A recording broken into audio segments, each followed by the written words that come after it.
사순절을 보내면서 우리가 주님을 더욱 닮아가기를 힘쓰려고 하지 말아야 할 일들을 정하고 또 그 속에서 우리가 하지 말아야 할 일들을 지속하고 있는 우리의 죄성들을 발견하게 되기를 바라는 마음이 간절합니다. 하지 말아야 할 일은 죄입니다. 죄.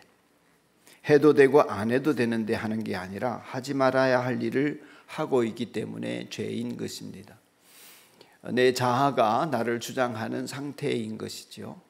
그러니까 지난 시간에 말씀을 드린 대로 육으로 난 것은 육이고 영으로 난 것은 영이라 주님 말씀해 주셨었는데, 우리가 육으로 사는데 너무 익숙하고 하지 말아야 할 일들임에도 불구하고 하는데 버릇이 들어있기 때문에 해야 할 일을 일러주시는 영의 일들을 따르지 못하게 되는 것입니다.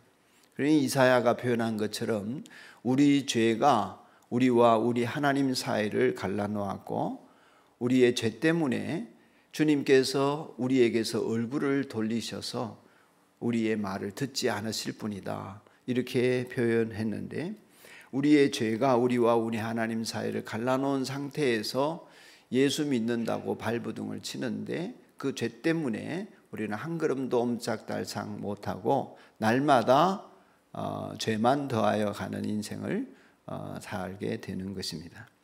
그래서 스스로에 대한 자괴감이 들고 예수 믿는 자신감이 떨어지니까 세상에 나가서 그리스도인이라고 당당하게 말하지도 못하고, 또 다른 주님의 말씀과 다른 모습에 대해서 그것을 이겨내지도 못하는 것입니다. 결국에 우리는 맛을 잃은 소금이 될 수 있지요. 그렇기 때문에 우리가 하지 말아야 할 일들이 무엇인가, 해야 할 일을 하는 것도 중요하지만 하지 말아야 할 일들의 발목이 잡히니 그것을 결정하고 사순절 기간 동안에 기도하자 그랬습니다. 정해졌으리라고 믿고 이 말씀 전합니다. 결정하신 분들은 그 일들을 염두에 두면서 자신을 성찰해 가고 있을 줄로 압니다. 하지 말아야 할 일들의 다른 의미는 우리를 비우는 것입니다. 다시 말해서 옛사람의 속성들로 우리는 가득 차 있습니다. 그러니 예수님을 믿음에도 불구하고 새 사람으로 거듭난 그리스도인으로 하나님이 낳아주신 자녀답게 살아가는 것이 어색하고 불편하고 버릇이 들어있지 않습니다. 그러니 늘 우리는 육신이 원하는 대로 그저 살아버리고 마는 것이죠. 이것들을 비워내는 것들이 참 긴 시간이 필요합니다. 금방 되지 않습니다. 여러분이 숟가락질 연습하는 것보다 훨씬 더 오랫동안 연습을 해야 이게 가능한 일입니다. 예를 들면 시간 사용을 우리가 잘 해야 합니다. 그래야 그리스도인으로 살 수 있습니다. 근데 우리는 시간을 금보다 귀하다고 여기지만 하루 시간을 이렇게 보면 너무나 많은 시간을 주님이 원하시지 않는데 써버리고 맙니다. 물질도 그렇게 벌려고 발버둥 치면서 물질을 벌어놓고서는 쓸 때는 정말 허망하게 써버리고 맙니다. 사치하거나 또는 자기의 욕망을 위해서 써버리고 마는 것이죠. 하나님 나라에 쌓는 버릇들이 안 들어 있습니다. 마음을 사용하는 것도 그렇습니다. 정말 우리 안에 그 마음들을 기분대로 그냥 써버리고 마는 것입니다. 세상에 광고나 주변 사람들의 이야기들은 전부 다 마음이 가는 대로 살아라, 그래야 그게 니다, 그래야 네가 좋은 거다, 이렇게 하지만 사실은 우리 마음대로 살아봤자 우리는 끊임없이 불타오르는 정욕을 채우다가 허망해지고 마는 것이죠. 더구나 그것은 하나님 앞에 인정받을 수 없는 삶이 될 수밖에 없는 것입니다. 몸도 그렇습니다. 여러분의 몸을 쓰는 것도, 제가 오늘 아침에 아내한테 그런 고백을 했는데, 제가 이제 어느새 내가 64살이다 그러니까 나도 믿어지지 않지만은 이 나이가 되도록 못 깨달은 것이 있었습니다. 그게 뭐냐 하면 내 몸은 그냥 사라지는 줄로 알았습니다. 되는 대로 사는 것이죠. 자세가 어떤지, 몸 상태가 어떤지 그냥 원하는 대로 쓰임 받지 않으면 원망이나 했지, 다리와 팔다리와 그저 머리와 몸이 어떻게 해야 잘 되는지 몰랐습니다. 어느 분이 그러더라고요. 병을 고치는 것은 제가 골근육계가 나쁘니까 몸을 고치는 것은 그저 운동을 해서 되는 것이 아니고 스트레칭으로 되는 게 아닙니다. 바른 자세로 고쳐지는 겁니다. 제가 한 대 얻어맞았어요. 그리고 나를 보니까 자세가 엉망진창인 거예요. 어깨는 말려 있지요, 등은 굽어 있지요, 뭐 이런 등등. 자세를 바꾸니까 제가 몸이 날아갈 것 같습니다. 요즘은. 어제도 달리기 한번 했습니다. 특별히 입을 사용하는 일.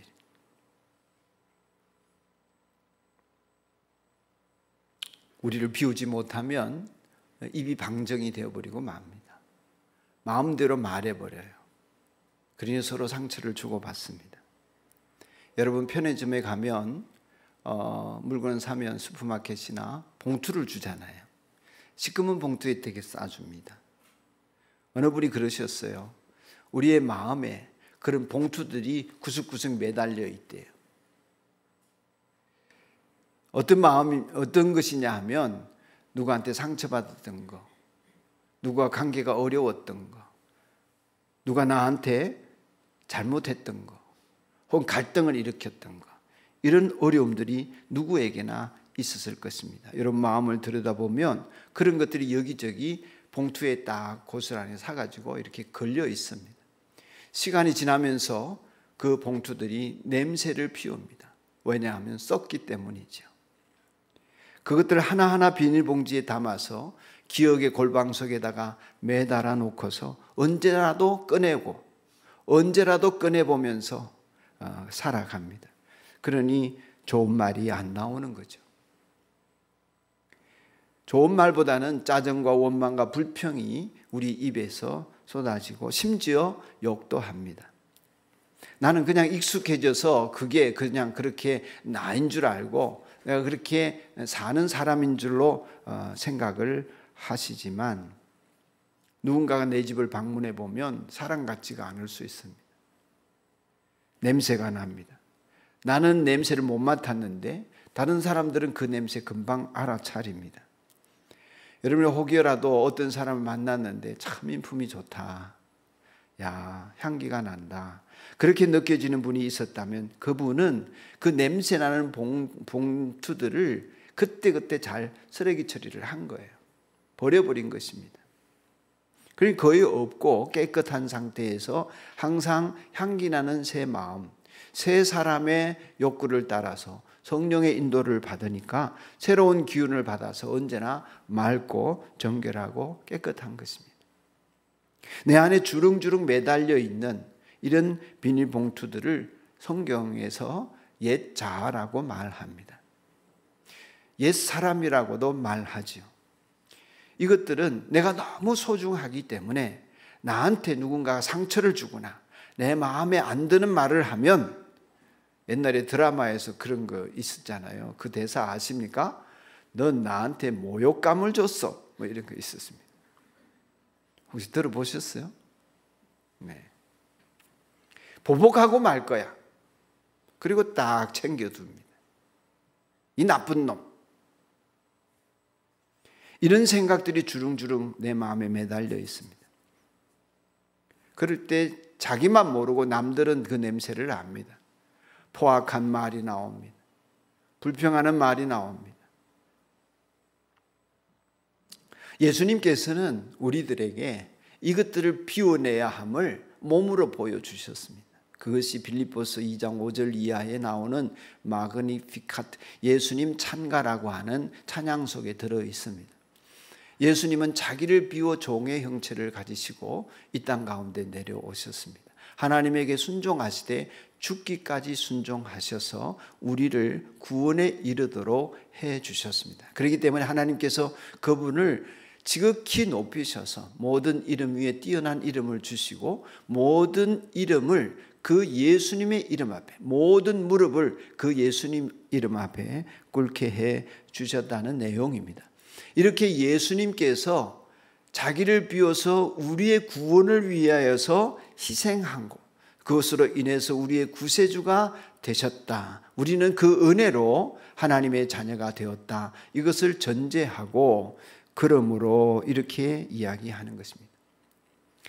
우리들의 욕망과 습관 중에는 주님이 기뻐하지 않는 것들이 꽤 있기 때문에 이 모든 것들을 하나하나 내버릴 때에 예수님처럼 영성이 깊어질 수가 있습니다. 영성이 깊어진다고 하는 것은 옛 사람을 자꾸 내보내는 것입니다.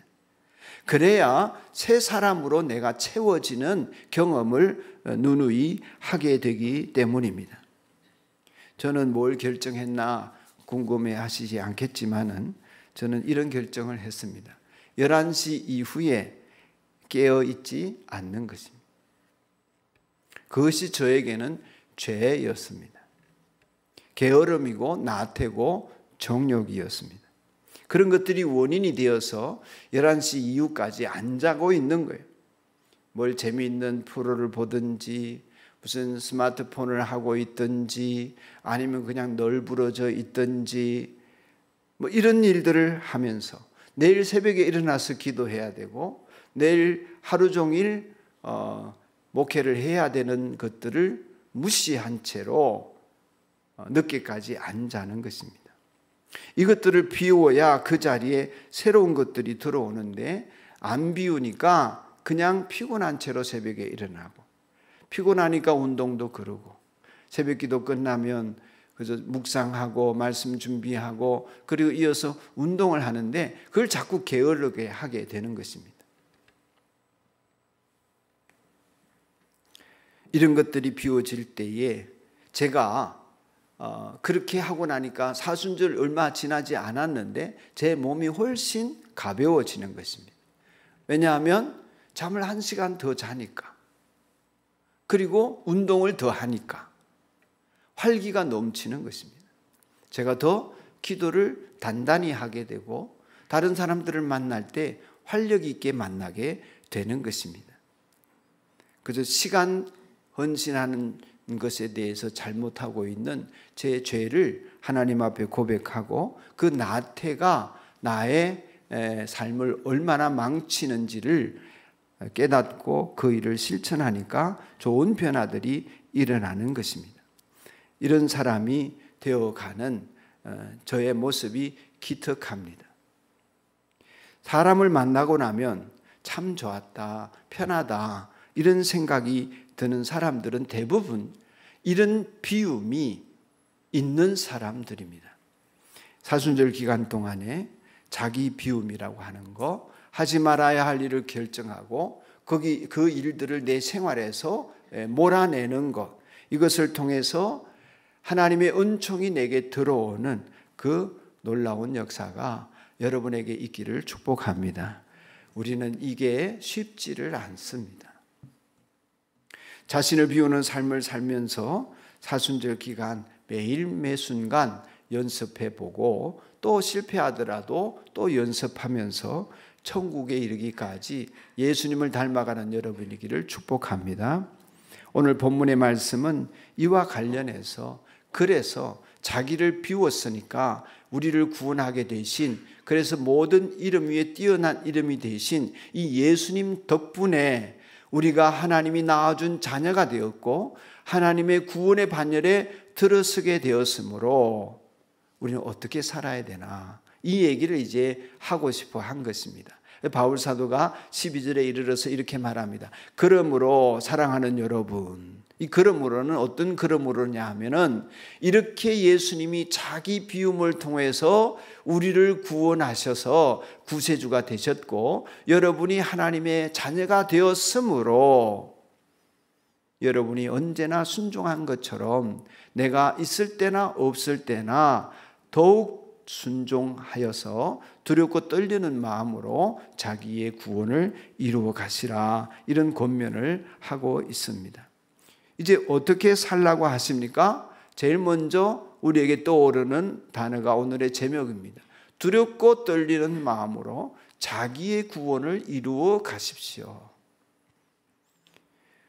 두렵고 떨리는 이것은 하나님 앞에 서 있는 그리스도인의 보편적인 모습입니다. 하나님을 만났던 모든 사람들은 두렵고 떨었습니다. 하나님을 경험하는 사람의 기본적인 삶입니다. 먼저 두려움이라고 하는 것은 그저 무서워하는 것은 아닙니다. 그것이 안 들어있는 것은 아닌데 우리가 그냥 공포심을 느끼는 그런 무서움은 아닙니다. 사랑하는 사람을 만날 때에 두근거리는 가슴과 비슷합니다.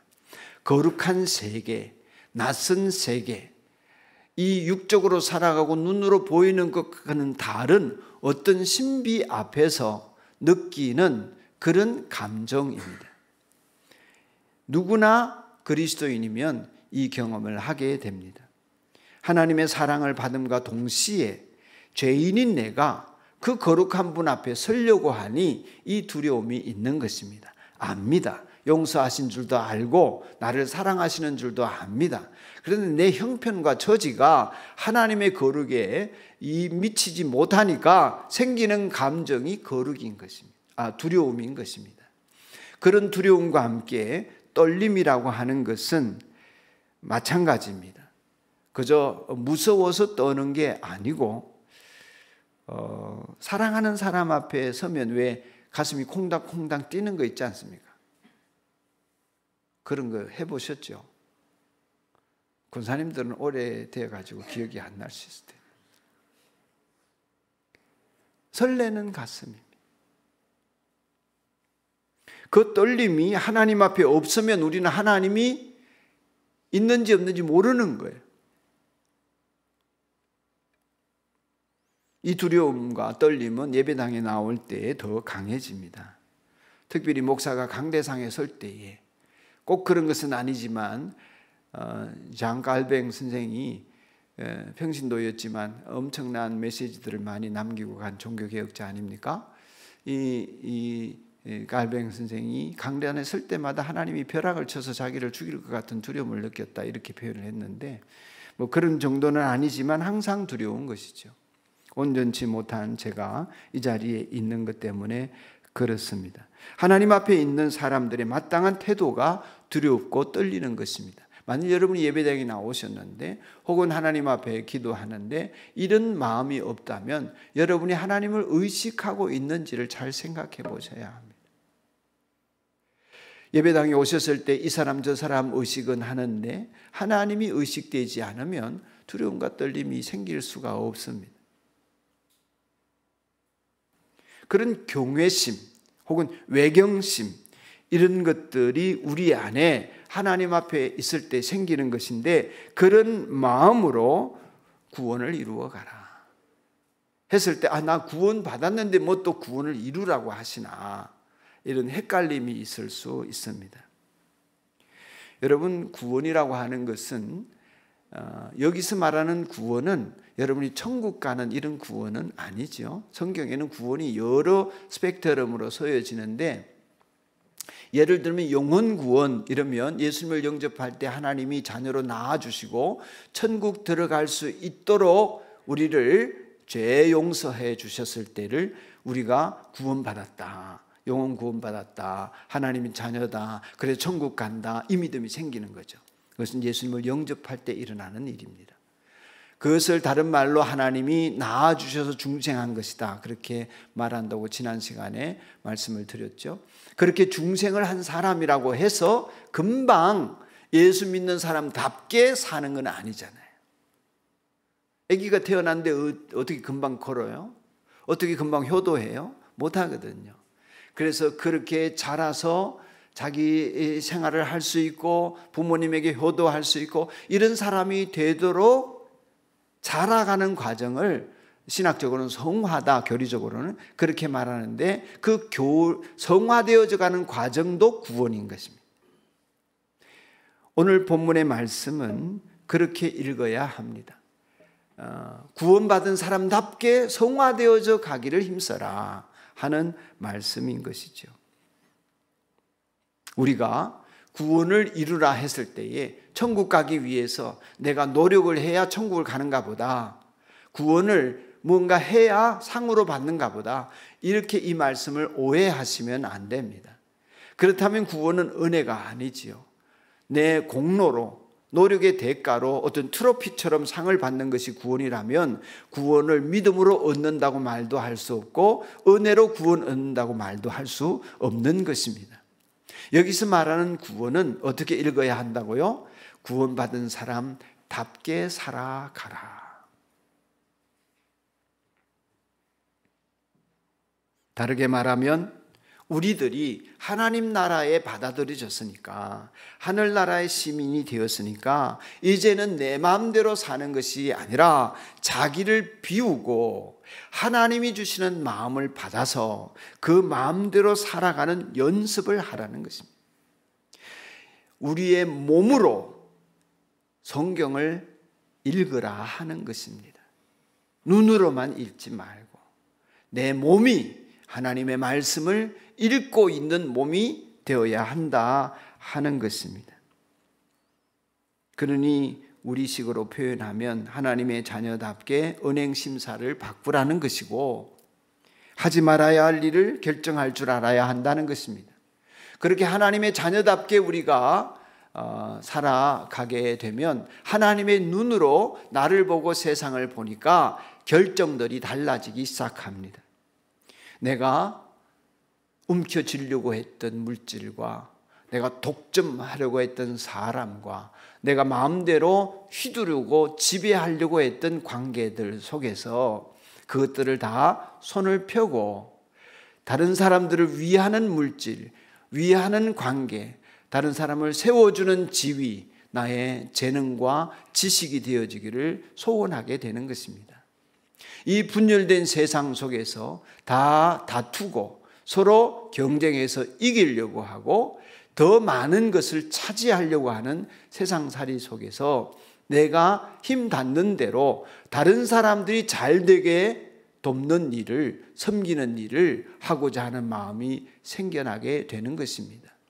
내게 있는 것을 나 혼자 쓰던 내가 그것을 나누어서 누군가에게 베풀고 나누고, 그것이 물질도 그렇고 시간도 그렇고 재능도 그렇고 내 마음 씀씀이도 그렇고 그렇게 나눌 줄 아는 사람이 되어지는 것, 이런 태도를 가지고 살아가는 삶, 그것이 구원을 이루어가는 삶인 것이지요.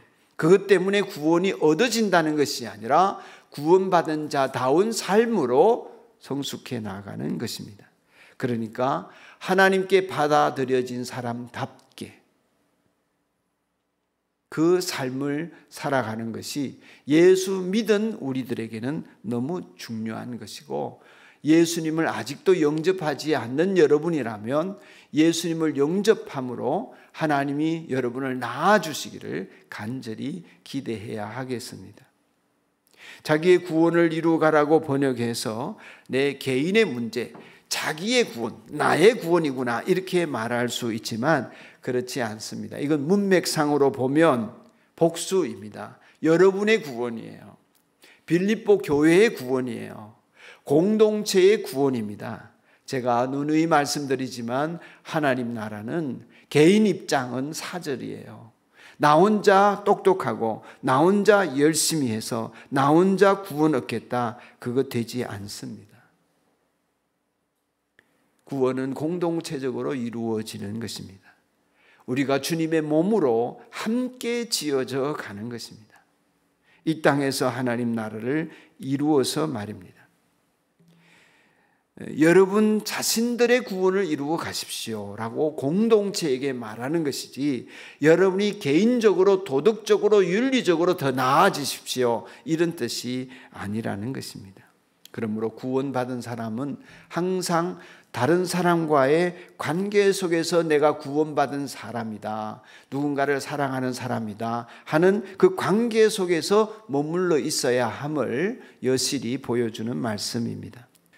처음으로 돌아가서 구원의 삶을 살기 위해 내 안에, 우리들 안에 하지 않기로 결정한 인들이 다 있으시다고 믿고, 하지만 아무리 결정해도 잘 안 되거든요. 저도 11시 이후에 잘 때가 요즘도 있어요. 몇 분씩 넘깁니다. 잘 안 됩니다. 그렇기 때문에 안 되는 나 때문에 절망하지 마시고 안 되는 나는 당연한 거예요. 그 지점이 기도의 지점입니다. 안 되기 때문에 기도하는 거예요. 안 되기 때문에 성령의 능력을 성령을 받으라고 하신 것입니다. 그래서 성령 집회도 열고 있습니다. 또 한 가지 분명히 여러분 아실 것은 죄와 죄인을 구별해야 합니다. 우리 물론 죄인입니다. 그러나 죄인임에도 불구하고 죄를 떠나보낼 수 있는 사람인 것이죠. 죄는 미워해야 합니다. 그걸 싫어해야 해요. 그런데 많은 사람들이 죄와 죄인을 구별하지도 못하고 죄를 짓고 있는 그 죄를 그냥 놔둡니다. 하나님을 안 믿는 불신의 죄를 그냥 놔둬요. 싸워야 하지 않습니까? 죄가 있다면 내 안에서 찾아지는 대로 싸워야 합니다. 싫어야 하고 치를 떨어야 합니다. 하나님이 싫어하시고 그것 때문에 나를 멸망시키시기까지 하시는데 그걸 어떻게 그냥 둘 수가 있습니까? 그 죄 때문에 예수님이 십자가에 달리셨는데 죽임 당하셨는데 어떻게 죄를 그냥 둘 수 있습니까?